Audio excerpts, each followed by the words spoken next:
Dunia pernah dicontohkan dengan seorang perempuan yang tua perempuannya, tapi luar biasa aksinya. Tua, ajuz, perempuan tua, tapi beramas sampai ke siku, make up, begincu, berjelak mata. Jadi ditakuni oleh seseorang, wahai dunia, hitam berapa ekong bisi laki, wah banyak lakiku di dunia, kada kayak tuan lagi lakiku. Lalu jangan bertakun, jadi sekian ikam banyak berisi laki itu, inyaka menceraikan ikam akan menceraikan laki. Ujar dunia 99% aku yang menceraikannya. Hanya sedikit saja mereka yang bisa menceraikan aku.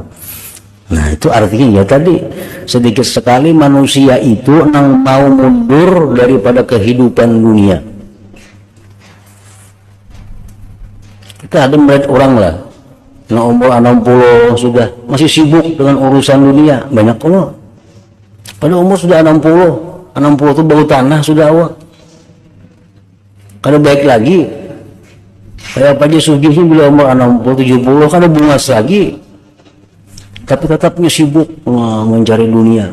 Ada peluang-peluang dunia diambilnya. Padahal ini sudah masa yang mendekati akhir hidup. Nah ini matinya sakit luar biasa karena ditariknya kekerasan dunia itu. Jarang ada orang yang mau melepaskan dunia. Oh aku ini sudah 60, aku istirahat ya sudah, aku nuntut ilmu, makan bisa kan ada aja lagi sudah. Jarang ada orang kayak itu. Nah ini yang jarangnya, maksudnya yang menceraikan dunia, yang menalak dunia itu jarang. Jadi jersi dunia yang perempuan tua tadi 99% aku yang menceraikan lakiku itu, hanya sedikit sekali yang ingin menceraikan aku.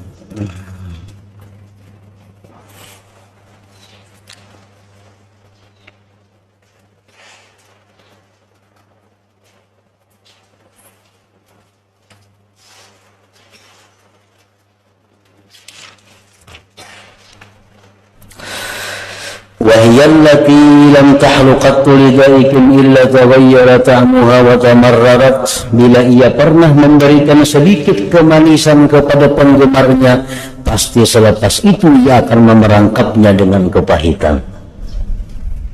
Khadda'atun bijamaliha in aqbalat, fajja'atun bizawaliha in adbarat.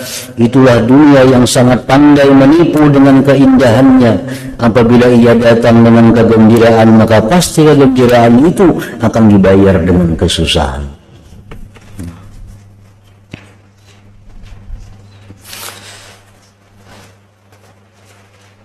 Wahabatun sallabatun lihibatiha tallabatun likharabin maqad amarat. Dunia memang pandai memberi, namun ia pasti akan menarik semua pemberian itu. Dan bila ia membangunkan sesuatu tempat, maka sudah pasti pada suatu masa yang akan datang tempat itu akan dihancurkannya semua.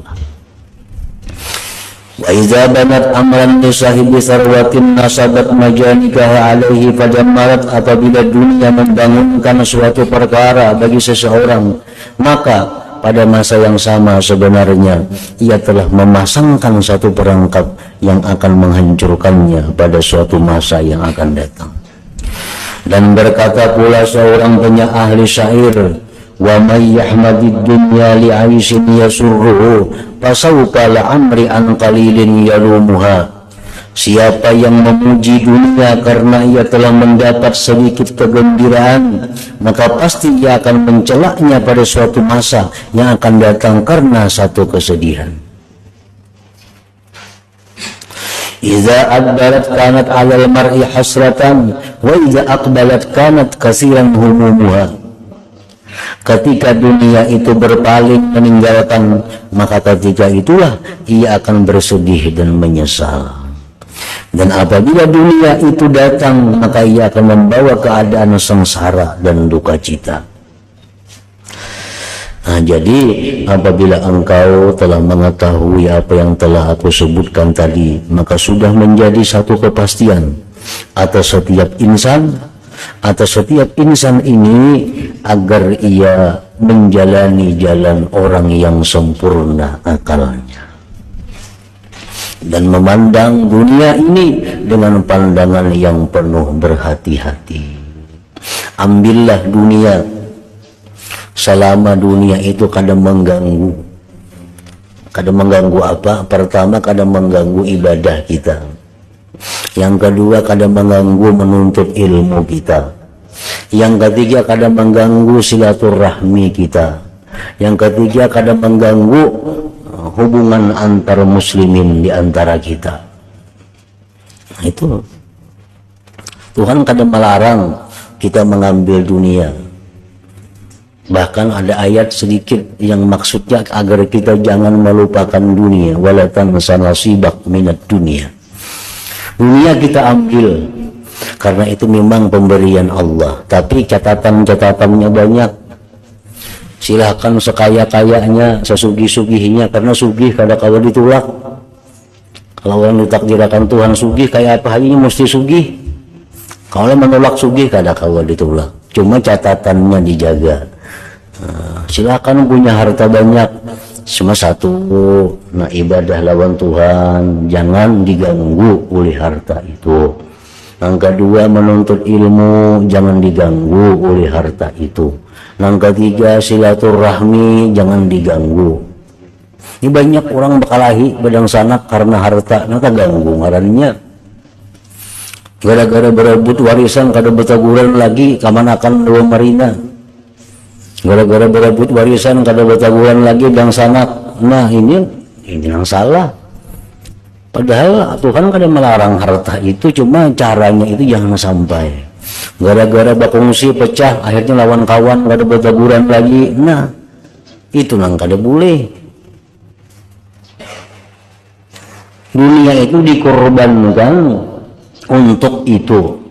Korbankan dunia untuk beribadah, untuk menuntut ilmu, untuk silaturahmi, untuk membaguskan keadaan kaum muslimin.